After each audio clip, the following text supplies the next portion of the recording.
Guys, চলে এলাম আরেকটি নতুন ব্লগ নিয়ে। দেখতেই পাচ্ছ শুরু করে দিয়েছি সকাল সকাল তিনজনে আড্ডা। তারপরে আমি মর্নিংয়ে স্কিন কেয়ারটা সেরে এলাম, কারণ আমাকে সবসময় দিক ওদিক কোথাও বেরোতে হয়।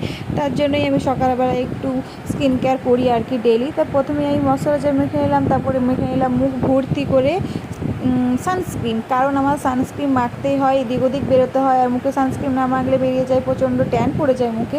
তারপরে আমার পছন্দের জিনিস লিপ বাম, তো লিপ বামটা আমি মেখে নিলাম ঠোঁটে।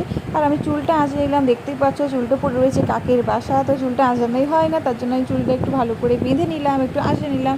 তারপরে যেটা সেটা ইনকমপ্লিট একটু ঠিক করে নিলাম। তারপরে একটু বোনের জন্য কিছু কেনাকাটা করতে গেছিলাম। তারপরে এসে দেখো লিগোরানি কী করছে, লিগোরানি কী নারকেল কুল খাচ্ছে, কী খেতে ভালোবাসে ও। তারপরে সেরে নিলাম স্নান, কারণ স্নান কমপ্লিট করতেই হবে, কারণ আমাকে পুজো করতে হবে। তো পুজো কমপ্লিট করা হয়ে গেল। তারপরে পেয়েছিল আমার প্রচণ্ড খিদে, তাই ফ্রিজ থেকে দেখলাম ম্যাগি আছে, ফ্রিজ থেকে ম্যাগি বার করে ঝটপট করে বানিয়ে নিলাম ম্যাগি। তারপরে ম্যাগি বানাতে না বানাতে দেখি মা বিরিয়ানি করছে দুপুরের জন্য। তারপরে দেখেই তো আমার প্রচণ্ড খিদে পেয়ে গেছিলো।